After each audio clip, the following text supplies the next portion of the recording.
कभी कभी कुछ कहानियां हमें इतना छू जाती हैं कि कुछ कर गुजरने की जिद सवार हो जाती है। लेकिन यही कहानियां सिर्फ कहानी ना हो बल्कि हो किसी के जीवन का सच, तो असर भी दुगना होता है। और ऐसी ही एक रियल लाइफ स्टोरी से आपको रूबरू कराने मैं वैशाली स्वागत करती हूँ आपका 7i न्यूज में। ये कहानी है शिरीन की, मुंबई की एक ऑटो रिक्शा ड्राइवर। सुनकर थोड़ा सोच में पड़ गए होंगे, है ना? इस पुरुष प्रधान क्षेत्र में कैसे एक महिला एडजस्ट करती होगी। ये महिला साधारण नहीं है, ये है बहुत ही खास, और जितनी खास ये है इनकी कहानी भी उतनी ही खास है। मुंबई की लेडी ऑटो रिक्शा ड्राइवर जिनके जीवन का सफर ह्यूमंस ऑफ बॉम्बे नाम के एक फेसबुक पेज ने शेयर किया है। एक सफर जो शिरीन के लिए बेहद चैलेंजिंग था।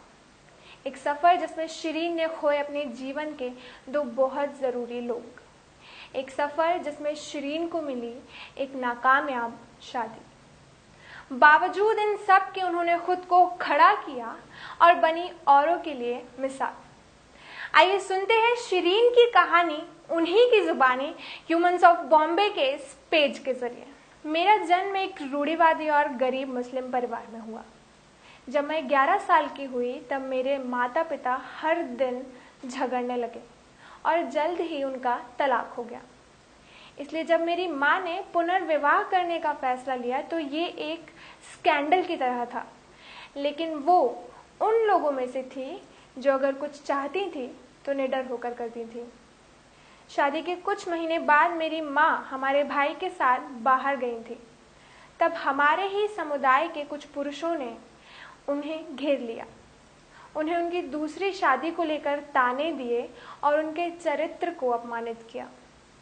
उन लोगों ने मेरे भाई को भी ताना मारा और इससे वो बहुत प्रभावित हुआ। मेरी माँ इतनी बुरी स्थिति में थी कि बाद में उस रात उन्होंने खुद को आग लगा ली। माँ को हारना इस दुनिया के सबसे मुश्किल कामों में से एक था जिनका मुझे सामना करना पड़ा, लेकिन हमें आगे बढ़ना पड़ा।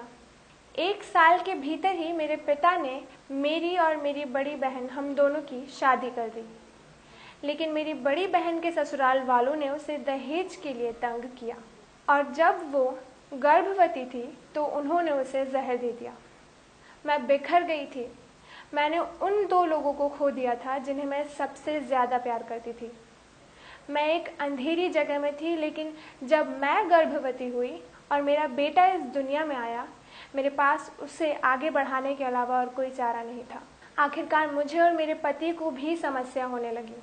मेरे तीसरे बच्चे के जन्म के बाद मेरे पति ने हमारी देखभाल करने से मना कर दिया। वो सिर्फ मेरे शरीर को चाहता था और अब उसका मन भर चुका था, तो उसने 3 बार तलाक कहा और मुझे और मेरे बच्चों को घर से निकाल दिया। मुझे 3 बच्चों के साथ सड़क पर अकेला छोड़ दिया गया था। ये बहुत दर्दनाक था, लेकिन मुझे उठ खड़ा होना था, इसलिए मैंने एक छोटी सी बिरयानी स्टॉल लगाई। लेकिन एक दिन बीएमसी ने आकर उसे ख़त्म कर दिया। मेरे पति एक रिक्शा चालक थे, इसलिए जब मेरे पास कोई विकल्प नहीं बचा तो मैंने अपनी सारी बचत ली और रिक्शा चलाने का फैसला किया। मैंने अच्छी कमाई की, लेकिन बहुत सारे लोगों ने मुझे परेशान किया। उन्होंने मेरे साथ दुर्व्यवहार किया, मुझे नीचा दिखाया और मुझ पर संदेह किया क्योंकि मैं एक महिला हूँ। अन्य रिक्शा चालक भी जानबूझकर मेरे साथ बदसलूकी करते थे और मुझे किराया लेने से रोकते थे, लेकिन मैंने खुद को इससे कभी भी परेशान नहीं होने दिया। 1 साल हो गया है और मैं मेरी आय से अपने घर को चला रही हूँ।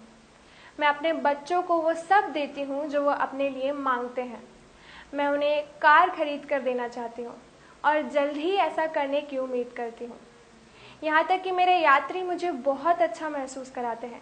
मेरे लिए कुछ लोग ताली बजाते हैं, मुझे अच्छे अच्छे टिप्स देते हैं और मुझे गले भी लगाते हैं। एक बार शिरीन के रिक्शे में एक व्यक्ति बैठा और उसे यह महसूस ही नहीं हुआ कि वो एक महिला है। उस व्यक्ति ने शिरीन को भैया कह दिया, लेकिन जब उन्होंने देखा कि रिक्शा चालक एक महिला है तो उन्होंने शिरीन को कहा कि आप एक दबंग महिला हैं। शिरीन का मानना है कि अन्य महिलाओं को भी पता चलना चाहिए कि वो भी कुछ कर सकती है। शिरीन की इस कहानी से ये बात तो साबित हो जाती है कि लहरों से डर के नैया पार नहीं होती और कोशिश करने वालों की हार नहीं होती। आप बने रहिए 7i न्यूज़ के साथ। धन्यवाद।